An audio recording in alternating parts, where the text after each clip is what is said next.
It was an idea that you had, a video that you were going to make, a topic that you knew really well, something you've lived through, something you've worked through, thought about deeply. You sat with it. Maybe you even wrote some notes, and then you went on YouTube, and someone else was already doing it. They had better lighting, they had more subs, they had a cleaner edit, they had a more confident delivery, and quietly, without making a big decision about it, you closed the tab, and the idea went right back in the drawer. If that's happened to you once or even 10 times or more, I want to talk about what's actually going on there, because I don't think it's about talent. I don't think it's about being ready either. I think it's about meaning and what happens when you don't have enough.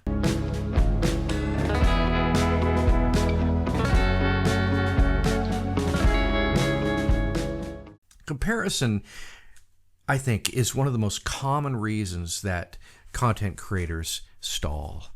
And it's one of the least talked about, I think, because it's embarrassing, really, to admit. It's easier to actually say that you're really busy, isn't it? Or that you're still figuring out your niche, or that you need a better camera. But the real reason? You looked at someone else and you decided that they were already doing what you wanted to do and doing it better. So why even bother? That thought, it feels really rational, doesn't it? It feels even humble, like you're just being realistic. But here's what I want to offer you. Comparison isn't humility. It's a distraction. And it only has power over you when you're playing a certain kind of game, the game of metrics. When your goal is views, when it's subs, when it's reach, you're in a competition by definition. And in a competition, yes, someone is always ahead of you. Someone always will be. So if metrics are your North Star, comparison will always have ammunition. It will always be able to find someone faster, someone larger, someone more polished, more established. And it will use that person to keep you exactly where you are, in the drawer with your ideas, waiting. I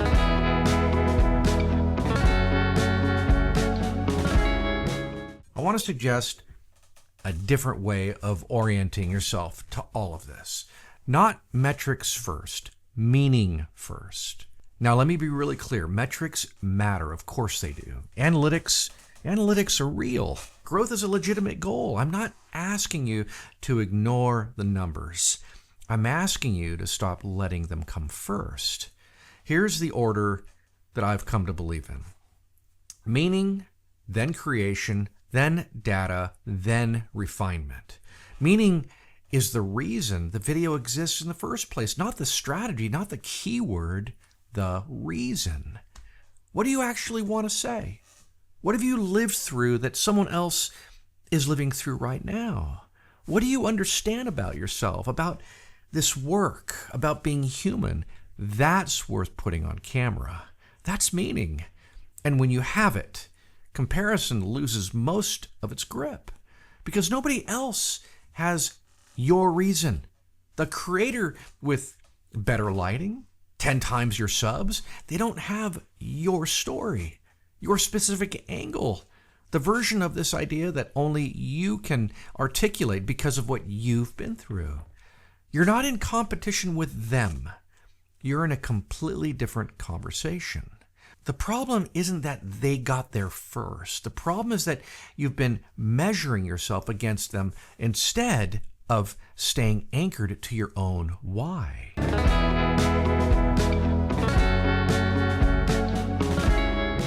There's a voice that runs the comparison game, and it's really good at its job. It doesn't say you're not good enough, not usually. That's too obvious. It says things like, Carlos, there are already so many people doing this. The space is too crowded, Carlos. They've been at this for years. You're just starting. Your video would cover the same thing, so why would anybody choose yours? Carlos, maybe when you have more experience, more credibility, more to say. And the voice is subtle enough that it sounds like strategy, like market research, like wisdom. But what it's actually doing is keeping a scorecard, and you're always losing. Here's what I've learned, and I'm still learning about that voice. It's not interested in your growth. It's interested in your safety, in keeping you invisible, because invisible feels safer than seen and judged. And it uses comparison as the mechanism, because comparison gives fear a face, a specific person to point to, a measurable gap to fixate on. But the gap it's pointing to isn't between you and them. It's between who you are now and who you're afraid to become. That's the real distance. And no amount of waiting closes it. Only creating does.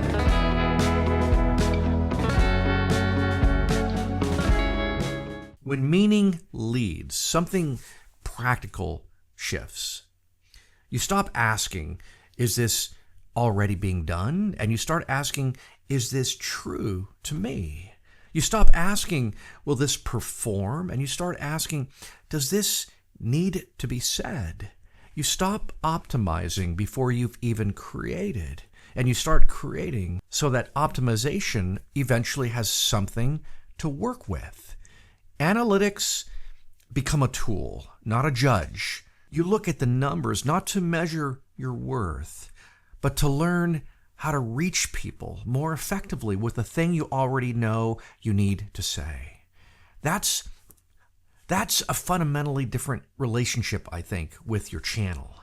And here's what I've seen happen when content creators make that shift, even partially, even imperfectly. The procrastination doesn't disappear overnight, but it loses its teeth. Because when someone asks you why you posted that video, you have an answer that has nothing to do with a view count. Because it was true. Because someone needed to hear it. Because I needed to say it. That kind of certainty is quiet. It doesn't need external validation to even sustain itself. And that quiet certainty is what a long career is built on. So I want to ask you something. The idea in the drawer, the one you shelved because someone else was already doing it. What was the reason for it? Not the strategy, not the keyword, not the thumbnail concept. Why did it matter to you? What were you trying to say? Who were you trying to reach? And why do you understand them? Sit with that for just a minute, genuinely. Because if there's a real answer there, and I'm pretty sure there is, then that idea isn't late. It isn't redundant. It isn't blocked by whoever got there first. It's waiting. It's waiting for you to stop measuring it against someone else's channel and start trusting it on its own terms. So here's my invitation to you this week. Pull the idea back out. Write down the meaning of it. Not the title, not the hook, just the reason. 2 or 3 sentences. Why does this video need to exist? From you now. And then make it. Not because no one else is doing it, because no one else is doing it the way you will. See you in the next one.